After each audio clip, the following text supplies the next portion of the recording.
Hello everyone. So now I'm gonna talk about the exam system back in Asian China and the spirit that still exists today. The exam that ate my soul. How China turned education into salvation. I don't remember everything clearly anymore. That's one of the strangest things about pain. The facts disappear first. The exact classroom, the exact faces, the exact words, but the structure remains. The feeling remains. I remember watching myself being destroyed and not knowing how to stop it. I was 17 when I was diagnosed with severe depression.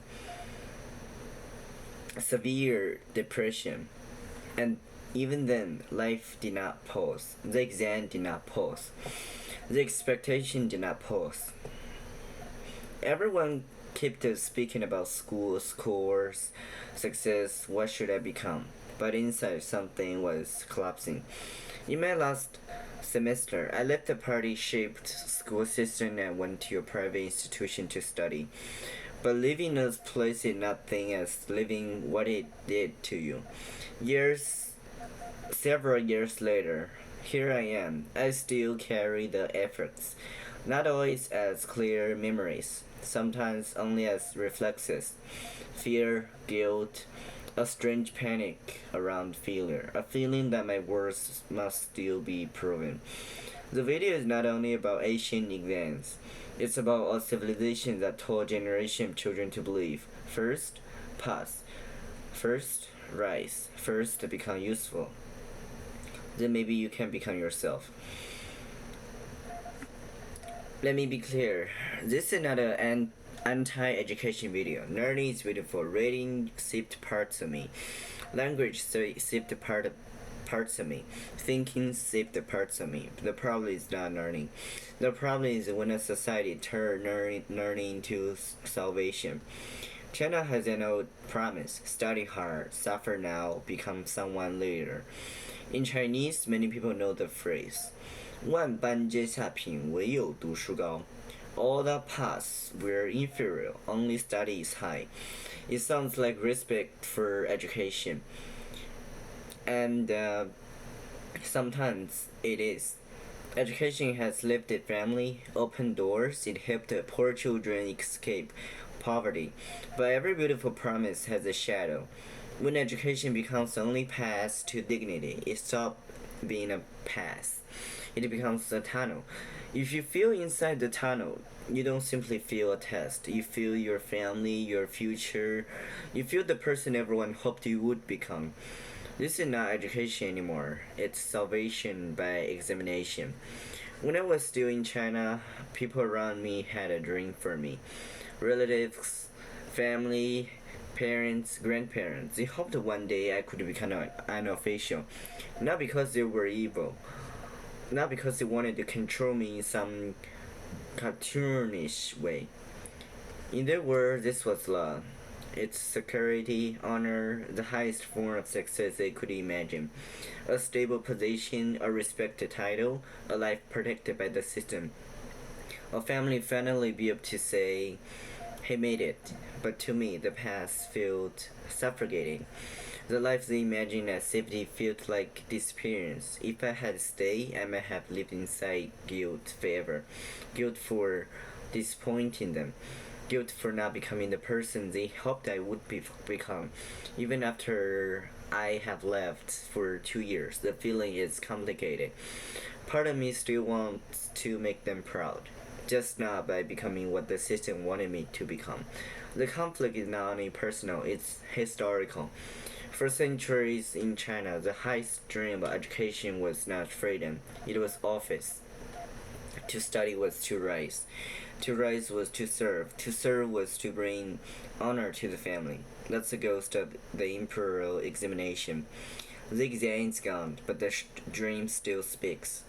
For more than 1,000 years, imperial China developed one of the most influential examination system in world history. The civil service examination connected learning, family vision, social mobility, political service, and Confucian morality. So the education system played a central role in spreading the Confucian worldview through traditional Chinese society and supported the study of Confucian classics even down to village level education. This is difficult for you to fully imagine. A test was not just a test, it was a ladder, a religious experience without God, a family investment, a social lottery, a moral training system, a state recruitment machine. A poor boy in a village could study by lamplight, memorize the classics, practice essays, and dream that one day the door would open. His success could transform the family. His name could honor the ancestors. His body belonged to one generation, but his scorn belonged to many. This is why this system is so powerful. It did not simply test intelligence, it organized hope. The imperial exam was not stupid. That's why it lasted. If it were only suppression, it wouldn't have survived so long. It gave the empire trained official. It weakened some forms of hereditary aristocracy. It allowed some men outside all elite family to rise. It created a shared intellectual language. It gave family a reason to sacrifice. It gave the poor a dream that did not require rebellion. That's the frightening brilliance of the system. It did not tell ambitious young men, you have no future. It told them, you do have a future, but the road to the future runs through us. The empire did not need to kill every ambitious man. It invited ambitious men into the machine. And once your ambition entered the machine, it was given a moral language. Serve the state, honor the family, cultivate yourself. Become useful, respectable, become someone. The exam didn't only test talent, it taught talent what to desire. So by the Song Dynasty, the scholar official class became one of the most distinctive features of Chinese civilization. The Song is the as it's the full flooring of the scholar official class certified through highly competitive civil service examination. It matters because it shows the full shape of the system. The empire didn't simply need warriors. It needs writers, readers, memorizer, moral interpreter, men who could quote the classic while managing colonies, men who believed that good government was linked to proper moral cultivation. This produced brilliance. Poetry, calligraphy, administration, political argument, moral seriousness, but it also produced a cage. Because the most talented people were trained to imagine the highest life as service within the state, a brilliant child did not ask first, what do I want to create? What truths do I want to discover? What injustice must I resist? He learned to ask, can I pass? Can I serve? Can I fit into the form? Can I become worthy in the eyes of family and authority? Its emotional inheritance. The exam become more than a test. It became a way of arranging the cell. For you,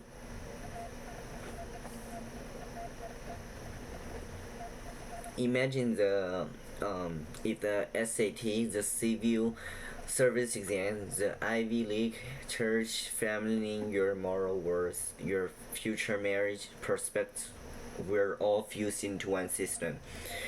This is close to emotional weight of Chinese exam tradition. It was not simply do well get a job. It was do well and redeem your family, justify your suffering, prove your ancestors were right to hope. Do well and escape shame. Do well and become visible.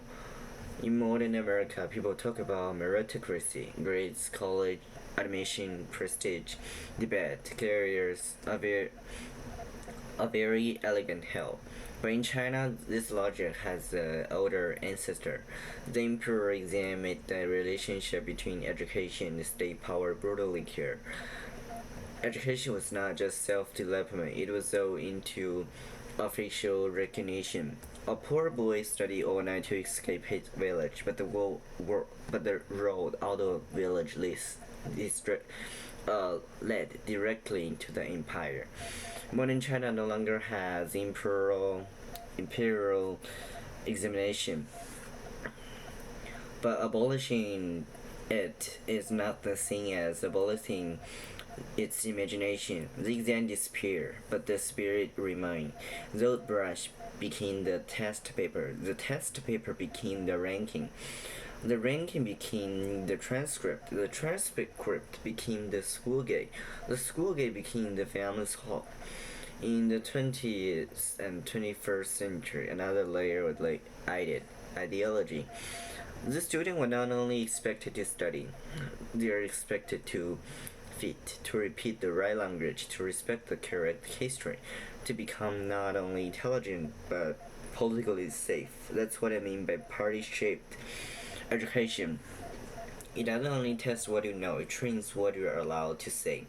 It doesn't ask for a correct answer, it asks for a correct posture.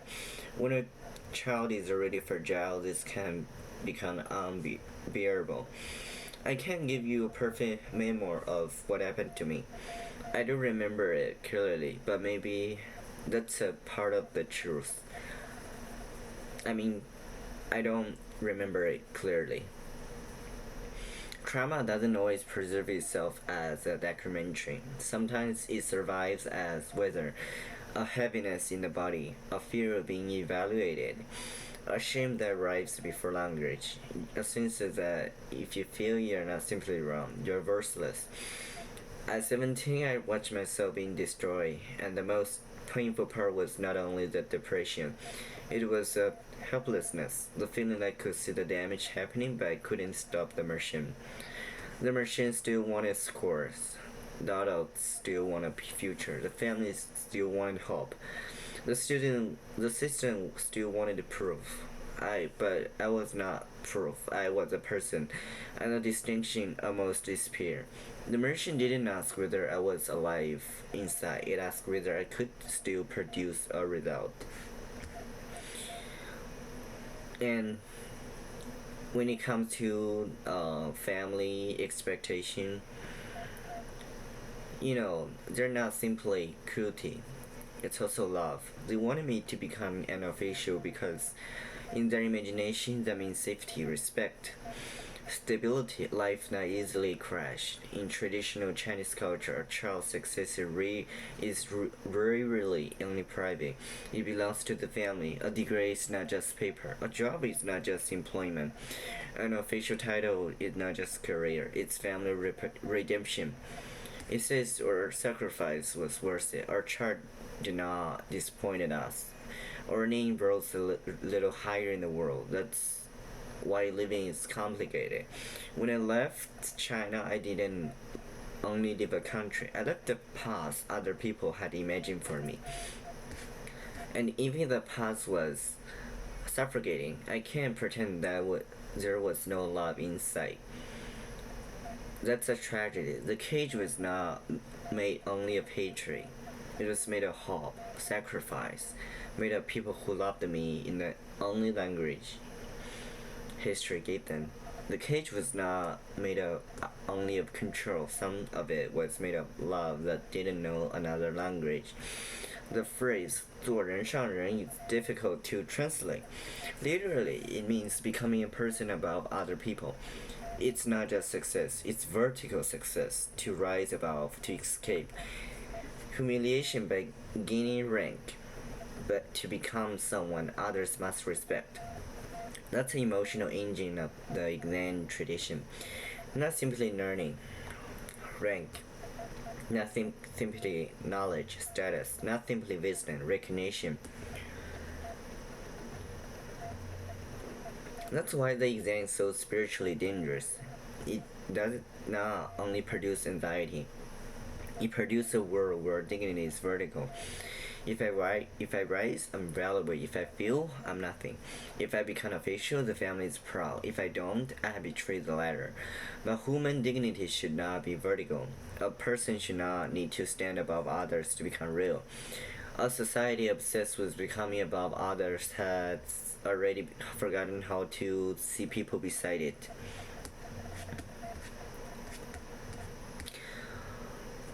So, the Chinese exam machine is only one version of global religion. Meritocracy, the belief that if you work hard, compete correctly, and collect the right credential, the world will give you dignity. America has student debate. South Korea has exam pressure. Japan has crime school. Crime. Crime school. India has brutal entrance exam competition. British has elite school and class reproduction.